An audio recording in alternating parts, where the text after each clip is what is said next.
Lebih baik saya meminta istri saya bernyanyi dan bergoyang. Ya, seperti cita-cita tadi. Pak Yoyo mau praktek ya? Pak Yoyo.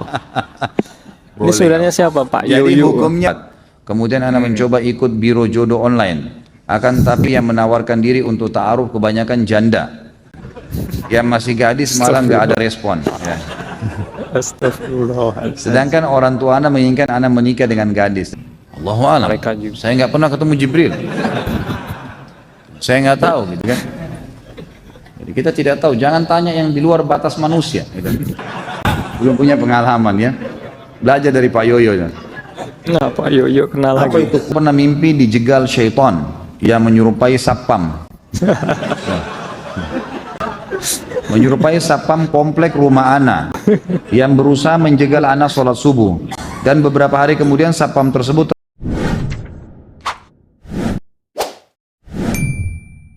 Assalamualaikum warahmatullahi wabarakatuh. Kembali lagi di channel Dakwah Populer. Di video kali ini teman-teman ya, kita akan melihat video ya.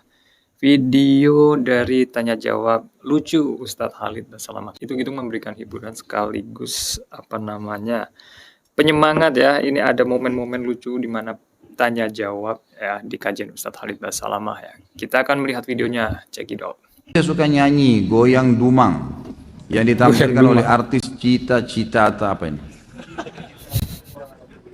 Sehingga kadang saya pengen menghadiri konsernya, hampir-hampir saja saya menjadi fans cita-cita tadi itu ya.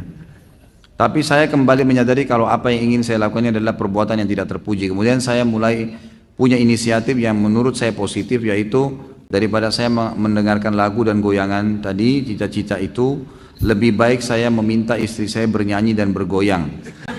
Ya, seperti cita-cita tadi. Untuk saya tanpa dibarengan musik, karena kebetulan istri saya dahulu pandai bernyanyi dan bergoyang. Apakah inisiatif saya ini diperbolehkan dalam ajaran Islam? Boleh sekali, nggak masalah. Boleh, tidak ada masalah. Ternyata boleh. Pak Yoyo mau praktek ya? Pak Yoyo. Ini saudaranya siapa, Pak Yoyo? Jadi hukumnya boleh suami dinyanyikan oleh istrinya, boleh. Boleh, kan gitu. Dengan kata-kata cinta, lantunan syair itu boleh, nggak ada masalah. Bahkan dikatakan wanita ahli surga, wanita yang bisa membangkitkan syahwat suaminya. Dalam arti kata memang dia diberikan kesempatan seluas-luasnya kalau sama suaminya, boleh saja, gitu kan. Selama tidak ada hal-hal yang haram. Mohon nasihat Ustaz, saat ini usia saya 27 tahun dan sedang ikhtiar mencari istri. Ana mencoba meminta bantuan teman-teman yang sudah menikah, namun qadarullah belum dapat. Kemudian Ana mencoba ikut biro jodoh online. Akan tapi yang menawarkan diri untuk ta'aruf kebanyakan janda. Yang masih gadis malah nggak ada respon. Ya. Astagfirullah. Sedangkan orang tua Ana menginginkan Ana menikah dengan gadis, dan Ana sendiri juga lebih srek dengan yang gadis, terutama yang bercadar. Mohon nasihatnya Ustaz. Saya mau nasihatin apa kira-kira? Bingung. Ya ikutlah, di sini ada teman-teman buat buka pendaftaran gitu kan. Nggak usah online. Di pengajian kita insya Allah ada pendaftaran, dan setahu saya teman-teman laporin ke saya itu kalau akhwatnya sudah lebih banyak mendaftar daripada ikhwah. Nah, jadi lebih banyak sekarang akhwat sudah banyak mendaftar siap menikah, dan insya Allah masih gadis. Ini mudah-mudahan ada jodohnya ya. Bagaimana peran Jibril? Bagaimana peran Jibril saat ini? Allahu a'lam. Saya nggak pernah ketemu Jibril. Saya nggak tahu gitu kan. Jadi kita tidak tahu. Jangan tanya yang di luar batas manusia. Gitu. Nabi Muhammad SAW saya tidak tahu kapan Jibril datang. Tidak pernah tahu. Datang tiba-tiba ya, baru Nabi tahu gitu kan. Sahabat-sahabat juga kalau melihat Jibril, melihat dalam poster manusia, bukan sebagai malaikat, kan? Itu yang terjadi. Kalau saya pribadi lebih jauh lagi, tidak mungkin saya tahu gitu. Ustadz, iblis tidak mati, apakah jin bisa mati? Iblis mati ya, bukan tidak mati. Mati, tapi nanti hari kiamat. Bersama dengan hancurnya kiamat, iblis mati. Jadi dia mati. Apakah jin mati? Mati semua. Ya? Jadi semua mati. Ada doa Nabi SAW mengatakan, ya sesungguhnya Allah Qaul Maha Hidup, jin dan manusia mati. Ada hadis Nabi SAW, doa mereka, beliau begitu. Ustaz, Anda pernah mimpi dijegal syaitan yang menyerupai satpam. Menyerupai satpam komplek rumah Ana yang berusaha menjegal Ana sholat subuh, dan beberapa hari kemudian satpam tersebut ternyata meninggal dunia. Apakah itu perbuatan syaitan? Tentu saja ya. Ini kan mimpi. Syaitan memang begitu. Bisa saja, apalagi sholat subuh. Memang sholat subuh itu kata kunci. Kalau dia Kalau kita dibuat takut-takut sholat subuh itu dari syaitan memang. Karena memang dia tahu kalau yang sholat subuh kita nggak bisa ganggu kita. Seharian sampai besok subuh lagi ya, dijamin. Besok sholat lagi, dijamin lagi sampai subuh, nggak bisa diganggu sama dia. Bisa saja, tapi kalau masalah sapam itu meninggal dunia berapa hari kemudian itu karena ajal, nggak ada hubungannya sama mimpi Anda, gitu kan? Setelah berhubungan suami istri, apakah boleh sholat wajib hanya dengan wudhu tanpa junub, tanpa mandi? Nggak boleh lah. Cari enaknya. Ini iseng aja bertanya. Wajib mandi junub ya akhi. Atau mungkin yang nanya masih bujang kali ini, belum punya pengalaman ya. Belajar dari Pak Yoyo ya. Nah, Pak Yoyo kenal Apa lagi. itu khurafat? Siapa Pak Apakah Yoyo? benar itu adalah nama seseorang yang diculik ke alam jin, lalu setelah beberapa lama dikembalikan ke alam manusia? Dari mana ini? Ini yang disampaikan oleh antum itu khurafat. Khurafat itu kebohongan, kedustaan. Bohongan. Ini yang ditulis tadi contohnya, ini khurafat. Alhamdulillah terjawab sendiri. Tolong jelaskan bersumpah atas nama Nabi SAW. Ini seperti ujian ini, tolong jelaskan. Lalu tanda tanya. Baik Pak Guru, saya jelaskan. Jadi orang mengatakan misalnya demi Nabi. Ya. Kalau dalam bahasa Arab dikatakan wan Nabi, wan Nabi. Banyak orang-orang biasa di Mesir mengatakan begitu, demi Nabi, demi Rasulullah, Rasul. gitu kan. Nah ini kata-kata demi, ini dalam bahasa Arab waw kasam namanya, waw sumpah. Ini nggak boleh kecuali nama Allah Subhanahu Wa Taala. Kita harus menggunakan nama Allah Subhanahu Wa Taala dalam sumpah. Dan Nabi SAW sendiri mengajarkan kita untuk itu. Ya, gitu. Tidak pernah ada satupun sahabat yang dinukil kepada kita mengatakan wan Nabi atau war Rasul, gitu kan. Tapi mereka menggunakan wallahi, demi Allah. Dan Rasulullah SAW sendiri juga menggunakan itu. Ya. Dengan 3 lafadznya wallahi, tallahi, dan billahi. Bagaimana dengan buah durian? Bukankah kalau kebanyakan bikin Buah mabuk? durian. Ya.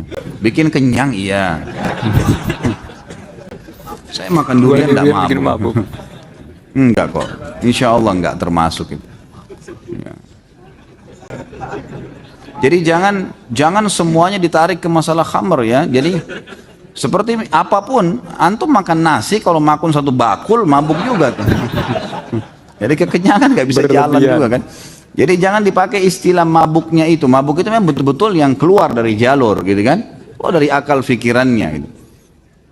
Nanti akhirnya demo semua penjual durian nanti. Itu buah halal. Sebagaimana halalnya anggur gitu kan. Anggur kan asal khamr ya. Dibuat dari situ, tapi dia jadi halal karena dia masih buahnya. Masih Selama buah. buah insya Allah nggak masalah. Jika berkata sebenarnya khawatir diancam atau menyakiti hati. Kenapa kok harus diancam nih? Masa ada orang menikah diancam gitu? Kecuali memang dari dasarnya suka iming-iming nih. Ya, mulutnya seperti ember macam-macam. Ngomong ini, ngomong itu, janji ini, janji itu. Ini nggak boleh memang. Nggak usah janji-janji. Orang mukmin itu teman-teman sekalian bukan omongannya yang banyak. Prakteknya, Perbuatannya. Sampai saya kadang-kadang bilang sama istri saya, kok kadang-kadang kata sayangnya mahal gitu. Saya tidak setiap saat mengucapkan. Gitu. Saya bilang sayang yang sebenarnya bukan di ucapan, lihat perilaku sehari-hari. Apa yang kurang dari kehidupan, apa yang kurang dari perhatian, apa yang kurang itu semua harus itu dilihat lebih besar, gitu kan?